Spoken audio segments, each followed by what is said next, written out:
Non è facile in questi tempi mantenere la nostra fiducia. Abbiamo tanti motivi di preoccupazione, la pandemia, la quale non sappiamo quanto durerà, le incertezze economiche e politiche, le minacce di attacchi terroristici, senza parlare della crescente confusione morale delle nostre società e anche dei problemi della Chiesa.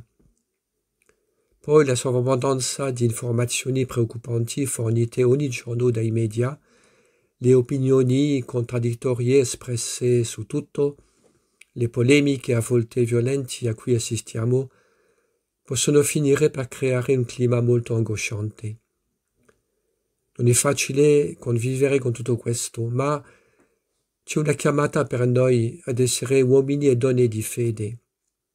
Nonostante tutto, restare nella fiducia, nella speranza e oserei dire rimanere nel rendere grazie, anche se sembra un po' una follia. La nostra fiducia oggi non può più essere mero ottimismo basato su ragioni umane. È chiamata a diventare una fiducia più difficile, più profonda, ma alla fine molto più bella. Una fiducia fondata sulla fede. Una fede incrollabile perché non si basa su motivazioni umane, ma sulla parola stessa e sulle promesse di Dio.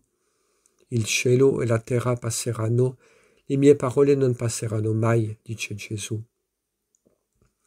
Dobbiamo sperare contro ogni speranza, secondo le parole di Paolo a proposito di Abramo nella lettera ai Romani. Anche se ho mille buone ragioni umane per disperare, mi decido comunque per la speranza. E questa è la lotta che affrontiamo oggi come cristiani.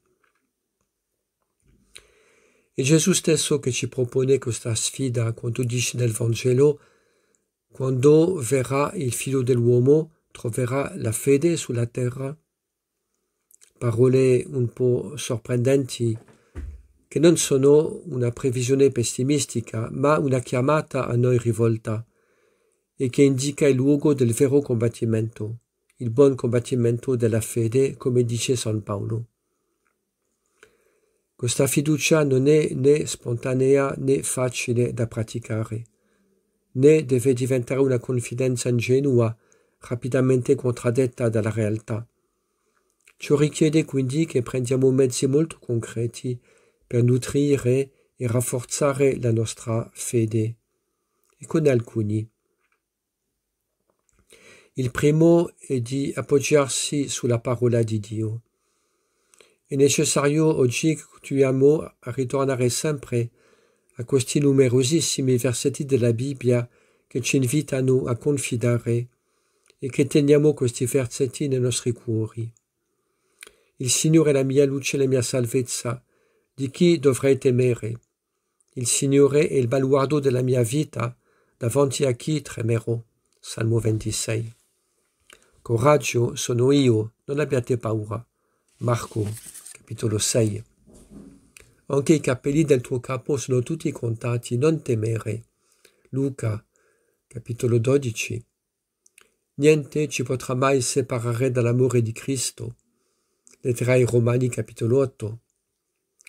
Piuttosto che dividere tantissime serie televisive, sarebbe bene dedicare un po' di tempo per imparare a memoria il Salmo 22.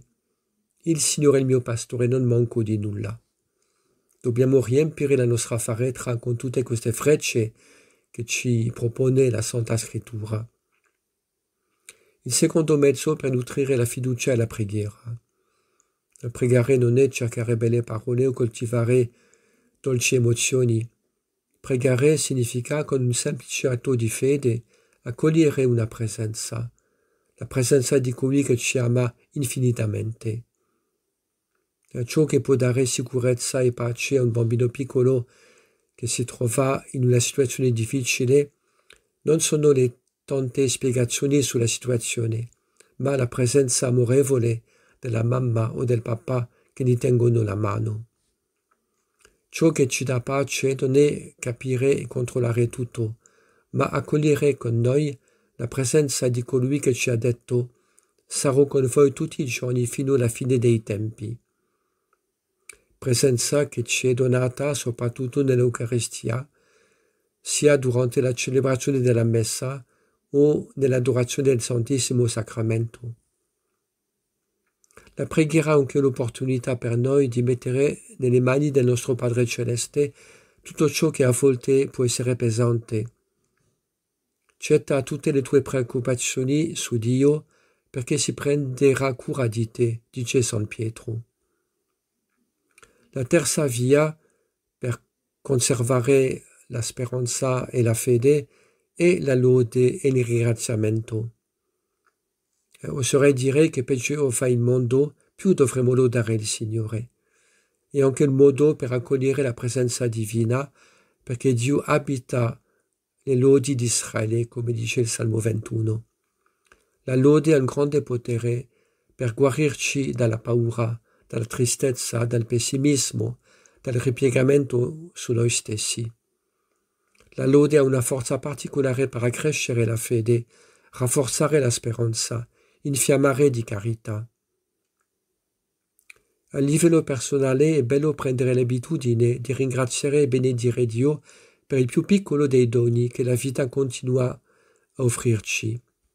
Questo purificherà il nostro cuore e i nostri occhi e ci farà sperimentare che Dio non ci abbandona, ma è vicino a noi.